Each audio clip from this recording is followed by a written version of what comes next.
All right, welcome back to the Austin Film Festival. I'm here with Helen Whitney, the director of Into the Night, Portraits of Life and Death, one of the feature documentaries that's here this year. And it was so gorgeous, really, really beautiful film. So thank you for bringing it. It's very meaningful.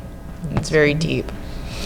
So I want to, we had talked a little bit about this earlier, but the film is kind of bookended. There's a caption at the beginning, and then we meet the man himself at the end by Ted Winterbourne, who is a friend of yours who you dedicated your work to. Well, thank you for asking. And Ted Winterbourne is really a legendary editor. He is one of the great editors, documentary editors, really, of our time, and I had the privilege of working with him, and I think doing my best work with him for the last 30 years. And this was to be his last hurrah, this film. He said, enough now. I need to retire, and this will be our last film together, and you've got to have to find another editor. And the, really cruel irony is in a film about mortality, about awakening to mortality. My beloved close friend and collaborator of 25 years died in the middle of it. And he screened all the footage. It was painful for him because he realized he was dying, but he said he couldn't finish the film. And we found a wonderful editor whom he knew and I knew. But his spirit is within this film, and you're right, the last interview is with him, and it was done 2 days before he died, and he wanted to speak about the film and to me at the end. So thank you for asking. Yeah. It's very important to me. Well, tell me a little bit more about your work together. I mean, really, your entire team on this documentary was just the documentary all-star cast that you brought in, just remarkable people all the way around. But how did you and Ted meet? How did you get started working together, and where did you happen upon this idea for Into the Night? Well, I met Ted 30 years ago through an editor friend, and I just had an instinct. I said to him, why don't you come on board with me? I was making a film about Richard Avedon and the great photographer, and he happened to be Ted's idol. I mean, he just loved his work, and so we just began from there and just kept going. My films are quite wildly diverse. They range from gang kids and monks and Trappist monasteries to John Paul II to the Faith and Doubt at Ground Zero, which 9/11. Is the PBS special, to forgiveness, the complexities and contradictions of forgiveness, to homosexuals coming out, mental illness. So there's a wide range, though there are really two predominant themes, and one of them is the outsider, from Trappist monks to Mormons to gays, and also kind of the spiritual landscape. And those are the two sort of big ideas I've been going after, and really there isn't a film I've done that doesn't have an undersong of sort of existential questions, and certainly it's culminated in this film. Absolutely. It really has. Mortality is the roar underneath everything. Yes. It really is, and we don't think about it, don't talk about it, but it's there always. So.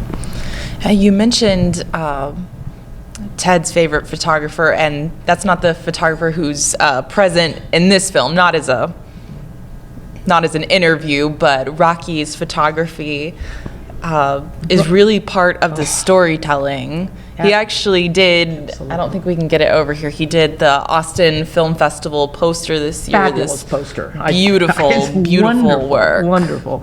It really is. I actually found Rocky when I came out here about 20 years ago researching my PBS series on the Mormons, and I went into a bookstore in Austin and his books were everywhere, and I just fell in love with his work, and I called him out of the blue, and I've used his work, and Ted loved it, and almost more than, the real shooting, which is important, but his work has given me the richest visual metaphors, and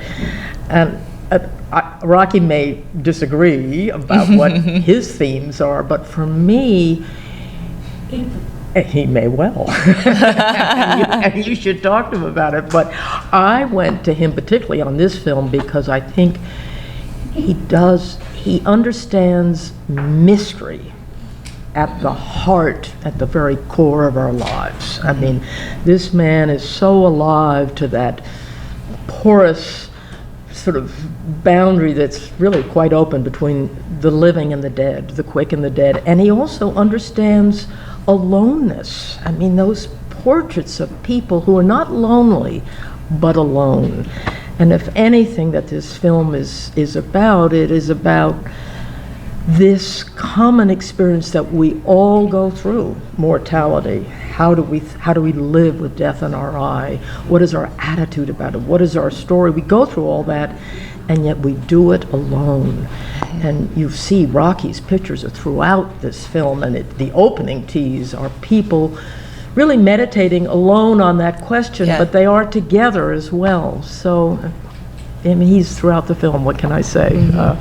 I love your use of the word metaphor, because something that stood out to me, and maybe this is, my nerd brain reading into it, but the title of the film, Into the Night, is drawn from the poem that talks about the light and everything. And I thought, oh my gosh, photography, which plays such a big role in here, is really just the exploration of light, the study of light. And I thought that was just a really beautiful connection to put in there. Oh, thank you.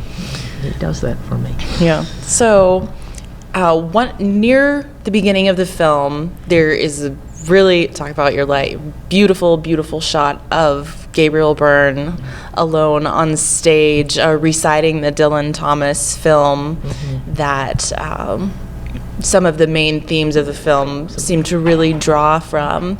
So when did you first happen upon that poem, and what was its effect on you? Well, I mean, first of all, that poem is probably the most widely read poem in all of English literature. Absolutely.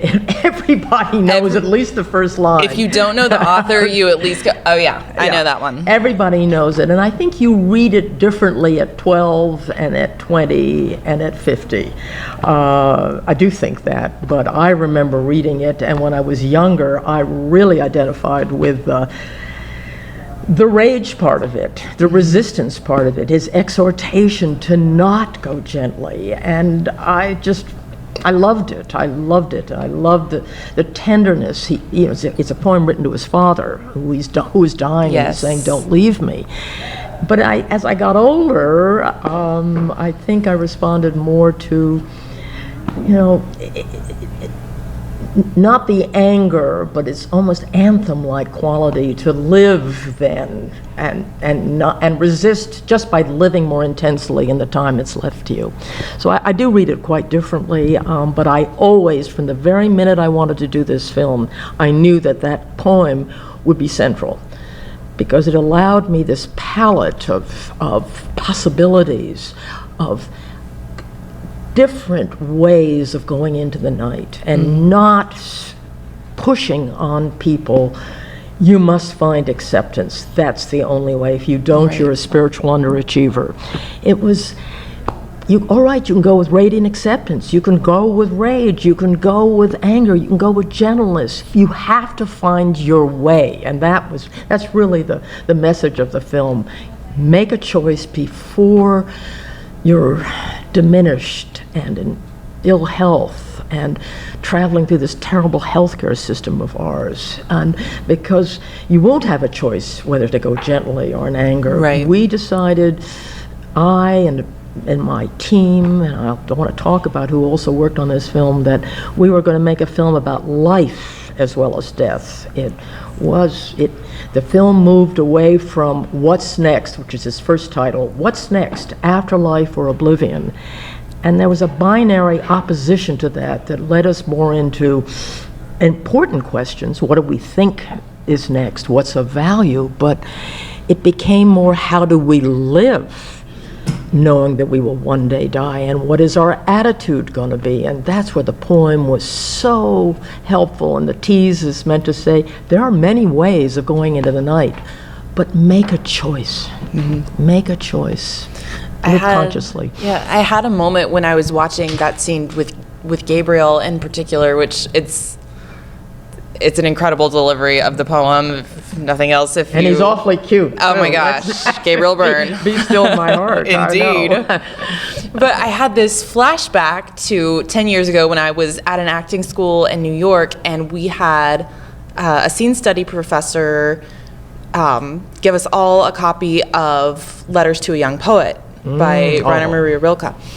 And I remember a passage, and I don't remember much of the book at all except for this one passage where he's advising the young man to, like, you need to go somewhere and be alone because you should not fight, that life's melancholy. You need to learn to sit with it because this is a part of life, and to truly know yourself and be able to express yourself fully, you have to acknowledge that as the human experience. And Rilke did embrace melancholy. He Absolutely. was the king of melancholy. Indeed. It really was. Okay, let's talk a little bit more about your team that you gathered together. Just incredible people. Incredible people. I'd like to mention, first of all, my senior producer, Katie Tabor. She has this rare mix of great technological abilities, which I don't have that much of. I mean, absolutely knows how it all happens and can do it. But she's also a director in her own right, and enormously creative and subtle, and and a wonderful sort of ear and eye for me about, as we were struggling to sort of structure the film and to really, out of the hundreds, 300 at least, pre-interviews, to find the 9 in this film, and there's also another 2 hours, which I'd love to talk about later, that is fully edited and ready to go, but it's not going to be part of the PBS screening. But anyway, she provided that as well, and it's very rare to find someone who has both those gifts so equally distributed. And so I feel very, very lucky. And then I have a wonderful editor who it was not easy to come into shadow and shoes. Your personal grief. Oh, I don't think she was looking forward to it, actually. I just thought, I don't know whether this sadness is just going to envelop. Katie, that's my phone.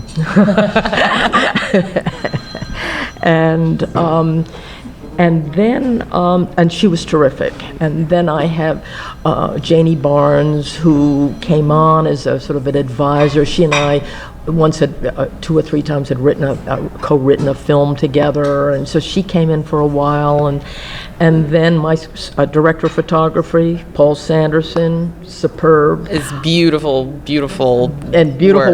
Gorgeous. And then I had a number of interns who were fantastic, and they would come on for 6 months and pour their heart and soul into it, and really made me aware of this huge youth audience that's out there. And I really dipped into that through Caitlin Dowdy, her. She's fascinating. Isn't she? Yeah. She really is. And that's a movement. I mean, the youngsters, just like the baby boomers have their issues now, and they want a greater openness about death. Youngsters are out there meeting and talking and saying, I don't want to live with this fear. I want to get it out there. I want to talk about it. I want to look at it, which is what Caitlin did. She came out from under her terrors, and she went inside the belly of the beast and worked in that crematorium, and she liberated herself from those fears, and her life has been so enriched. I mean, I don't think we fully understand the degree to which we deny our fears. It really is the roar underneath everything. And sort of letting them out and looking at them allows you to live more intensely and joyously and talk about it and get your narrative together of solace. Well, Caitlin is one of the recommendations that she makes in the film is, if you are upset by or distraught by the idea of death, she recommends you go to a cemetery and just kind of sit with the idea for a while. Just think about the finite nature of life. Precisely. And that was my letters to a young poet again. Just sit with the sadness, sit with the melancholy. But that was how she overcame, but really some of her stories sounded a lot like post-traumatic stress syndrome. Yes.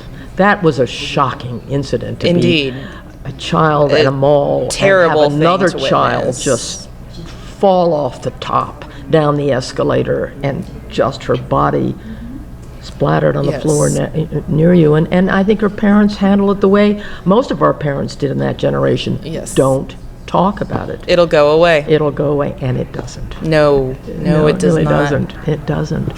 I loved how the way that you edited the interviews together, okay, so sometimes it takes a while in my brain to format the question. It's such a pleasure to be interviewed by someone who has truly looked at your film and thought about it. It's gorgeous. An exquisite pleasure. It's So go ahead. gorgeous. Okay, so we start with the poem where we talk about the darkness and the light and the day and the night, and obviously the big binary there, the two sides of the coin are life and death, but you really keep that theme, that image of the two sides going throughout the film. Caitlin's interview is directly next to the author's interview. Caitlin, who really, I don't know if reveres is the right word, reveres the dead body and encourages respect and has so much knowledge of other cultures where, the corpse is not something gross to be like, oh gosh, don't look at it. She thinks they will be helpful to all of us if we bring the corpse back into the open space. Whereas the next man we meet, the way he dealt with his father's death, according to his father's wishes, Right. was do not look at the body, don't bury me, don't keep my ashes, I don't want none of that. Yeah, precisely. So it was really interesting to have, and I love that none of them are portrayed as this person is right and this person is wrong, and Absolutely. this person is healthy and that person is not. Yeah.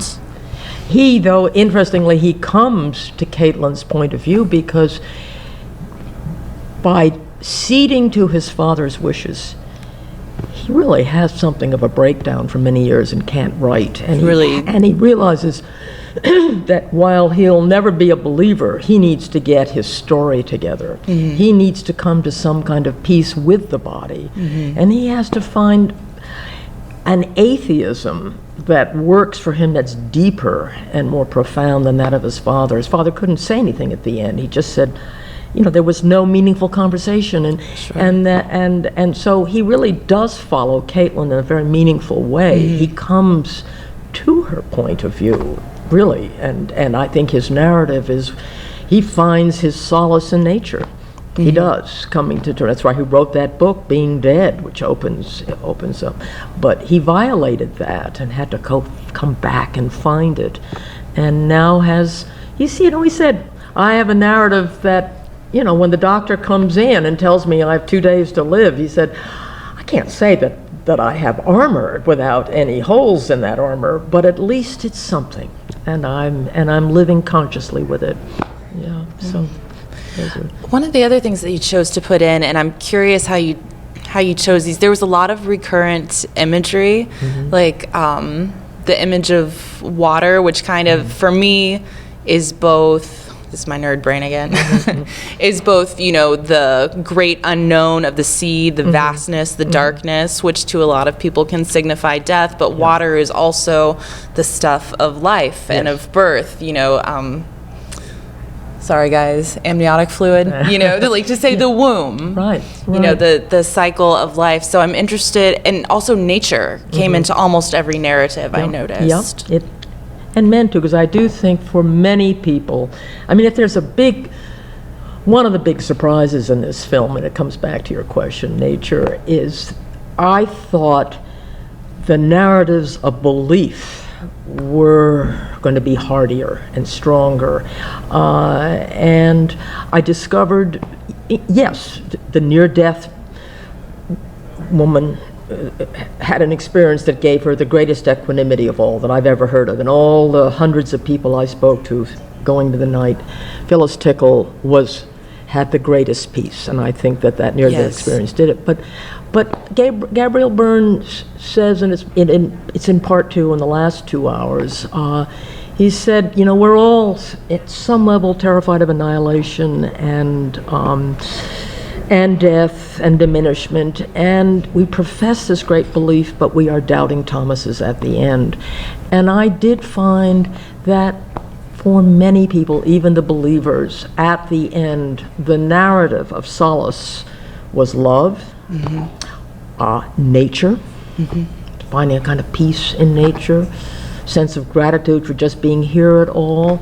I mean, I'll never forget in the 9/11 film, I was privy to almost all of the recorded conversations of people in their last few minutes before the flames engulfed them, and they called all their closest people to them, and they all saved these messages, and I was obviously moved by what I was hearing, but I was struck also that out of maybe 50 I heard, only 2 people invoked God. And this was really at the end. The flames were approaching. It's coming. It was coming, no and one's it coming really to get was, I love you. I love you. And only one person asked his sister to read the Psalms to him, of one particular Psalm, until the line went dead. So, and that was what I was hearing a great deal of also, that I was surprised how secular and powerful many of the stories were at the end, even among believers who weren't turning to God and the afterlife. Yeah. So. Another really beautiful visual element that I noticed was the reappearance of the veil. Like, there's veil or shroud, I should say, the shroud imagery. The woman in the pool in Caitlin's narrative, and then there's an image of a deceased young woman. Yeah. And then later on, the pastor's wife is being interviewed about the death of her sons, the curtains coming across. And for a moment, I was like, why did they keep that shot with the curtains cutting across her face? And then I was like, oh, I see it. Yes. I love it. She did feel, sitting by the window with the curtains going back and forth, that she was being spoken to, that there was some kind of presence. It wasn't just the absence of presence, there was presence of her dead sons in the wind, in the curtain, and she was a pastor's wife, but it was that, and not orthodoxy, that gave her some peace. Absolutely. Precisely that curtain. She loves sitting there. That gives her the greatest happiness. Yeah. So talking a little bit more about the people, which we meet 9 distinct people, but you mentioned you interviewed hundreds of people. Several hundred. And you find... And I do that in all my films. Yes. That's just sort of, I put all my energy, all my time into pre-interviewing, and then I write a script, and then I start shooting. But it's and obviously I'm looking to learn, and I'm also casting. I'm trying to find people who are going to express the themes that I come to think are important with poetry and precision, and not everyone can do that. Everyone is helpful. There's not a pre-interview that I didn't learn something. Absolutely. But not everybody can do it. Some of the great writers can't speak, and great artists, and the reverse. It's the eloquent steel worker is sometimes more eloquent than the so-called great writer. Absolutely. But you have to really talk to a lot of people to find those voices that were both representative, because they all represented a different narrative. Absolutely. But they were unique. I'd like to think so. Yeah. Did you know who you were looking for going in? No, I obviously knew that I wanted... You need someone that can... Poetry and precision. Yes. And that gift, you know it when you hear it. When you're in the middle of a conversation, you think, wow. Now, if he or she is expressing an idea that I really need in this film, then we are on the same page. But pretty quickly I began to sort of understand that this binary opposition of afterlife or oblivion, the atheist story or the religion story, there was infinitely greater variety out there of narratives of solace, and I wanted sufficient difference so that people could identify at least with someone, but even the others, they could say, well, that's not me, and I'm sure a lot of people said that about the Cryonics Man. But it's sort of interesting. I mean, yes. I should think about that. That's what I wanted, but I wanted everyone to have a port that they could rest in and say, well, that person really does speak for me, but I perhaps could learn something from others. Yeah. If you haven't seen the film yet, each person kind of has a title, a chapter title, Yes. if you will. Yep. So we begin with the mortician, young Caitlin. We meet the pastor, the scientist, the astrophysicist, and we meet the former radical Islamist. Yes. Where did you two find each other? He wrote a wonderful memoir, and I knew that I wanted to find someone, and he happened to be a Muslim, but it could have easily been somebody else. Absolutely. For whom this lust for certainty, for knowing what lies on the other side, the need to know that, which is, a very human need, but when it goes to an extreme, it can take you to a very dark place. Yes. And he happened to articulate that beautifully for me. And happened to survive the dark place. And he survived the dark place and has renounced that dark place and lives with a kind of agnosticism. He's still a Muslim and a proud Muslim, but not fundamentalist in that way that so many of us can be. It was so interesting. There's my coin imagery again, the certainty versus uncertainty. But also, I thought he had such a unique perspective because he's been at the point of death. He has a firsthand testimony of having to listen to dozens of his friends being horrifically tortured and then enduring it himself. Yeah. But now that he has come forward, he's renounced radicalism and is trying, he's out there making a difference. Now he still lives with this constant knowledge of death is close by because he's under death threats. Yes, precisely. And yet he has a kind of eerie serenity right now that he never had before. And he's come to a very different place. He's a very interesting man, and he's just doing very good work, pushing back.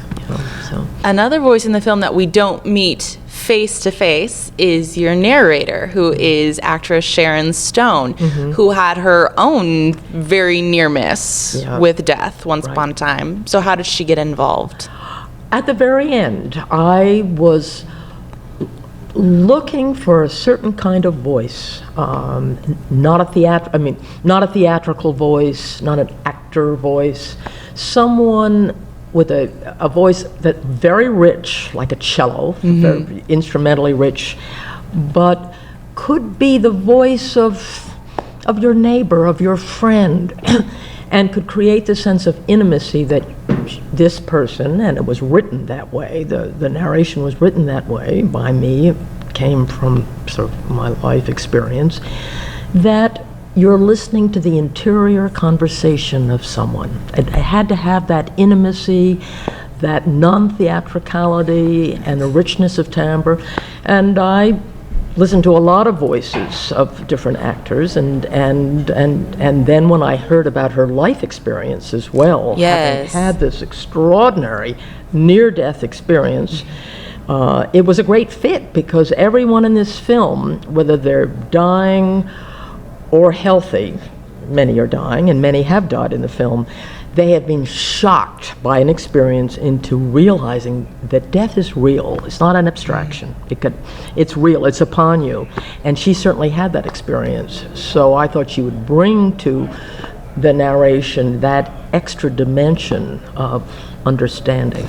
Do you think someone who hadn't gone through, who couldn't relate on a personal level, had not found that spot, that peace, the solace that you talk about, do you think they could have been able to do that narration? I think so, because I think all of us had it by a certain age, certainly where I am right now, which is one of the reasons I'm making this film, we have intimations of this. We do. There are very few people by certainly the age of 40 or 50 haven't had someone close to them die. Maybe haven't had a bad exam when the doctor looks a little constrained. Or we've got a problem here. You've got a problem here, and that's not the full Monty, but it's suggestive of enough and provoking enough to make you realize that there is a world of difference, as one of the people in the next 2 hours says, between saying, yes, the human condition is that we all die, and I will die. And we have, all of us have intimations of that, and which we keep at bay, but as we get older, they press in. So I think a really good actress could have brought that, that sort of layering to it. But I was very lucky in finding Sharon. She has a beautiful voice for narration, too. She does, a beautiful voice. Which is so interesting because I hadn't thought about it until, actually, Lake Bell won a screenplay competition a few years ago about a female actress trying to break into the voiceover sector, and it's so dominated by men. In a world where I ultra didn't even consider a male voice, the voice of authority, not. We're on this journey together, and it's a big question. Which one of the quotes in the second 2 hours is, death is our first and last question, which we ask at the age of 6 and at 60 with the same amount of grief, incomprehension, anger, puzzlement that we always ask. And I did not need, and not that other men, there couldn't be a male voice that couldn't do this, but I've always had female voices whenever possible, until I sometimes wasn't able to at Frontline, to always have female voices to say, we don't know. Here's my best guess, but we don't know. And just all of us, viewers, together trying to find out something. And if ever we do not know, it's this subject. I mean, absolutely. Hamlet said it best. It's that unexplored country from which no traveler has returned. So we did need a voice of authority saying, I'm here to tell you what it's like.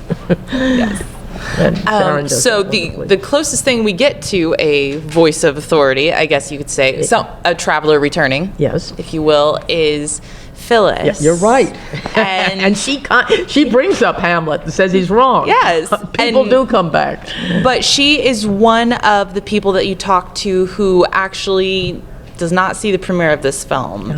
Phyllis passed away in the course of filmmaking, and so did a few of your other people.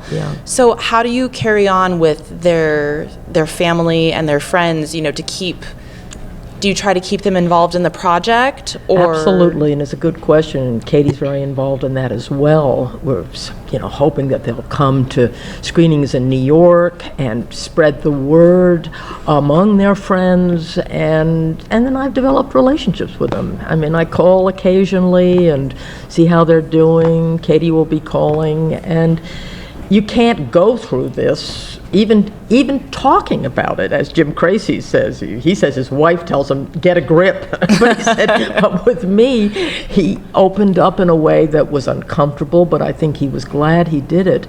You can't go there without kind of having a relationship. And just as I spend a lot of time before I do any shooting with these people, I don't abruptly leave and as if it never happened, like leave town and that's that.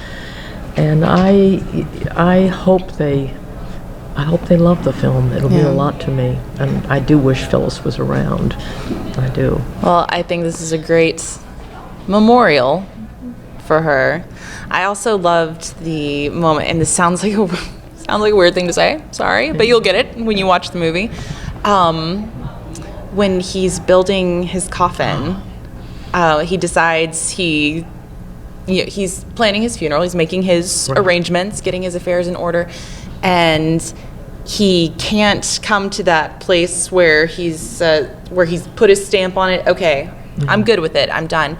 and he decides, no, I need to do this myself. I need to construct my own coffin. That was just, were you around when he made that decision? No, I wasn't. And I read about it. He wrote a small piece, and he said, this is what I'm going to be doing. And it was beautifully written. I'm always on the lookout for great language. And I called him immediately, and he said he was overwhelmed by phone calls, and he sort of stopped them because people were so struck by it. But he said, he had actually seen one of my films. He said, why don't you come down? And I flew down within a few days. And I spent 5 days with him at his house, sort of talking to him. And he was arguably the most riveting person I met. I felt he had done the most work consciously. He'd been living with this prostate cancer for 10 years. Yes. And he'd gone through many changes from being a high sort of alpha, hard driving Mayo, the Mayo Clinic surgeon. And always, I'm sure, a good person and a loving person, but work, ambition. And he and his wife confirmed it, second wife, went through really a profound transition. He really did, growing to accept the fact that he was going to die. There were no more. He went to Bhutan. I didn't have time to explore that whole journey of his. And he didn't become a Buddhist, but he understood something essential about Buddhism. He kept moving into a kind of a greater acceptance.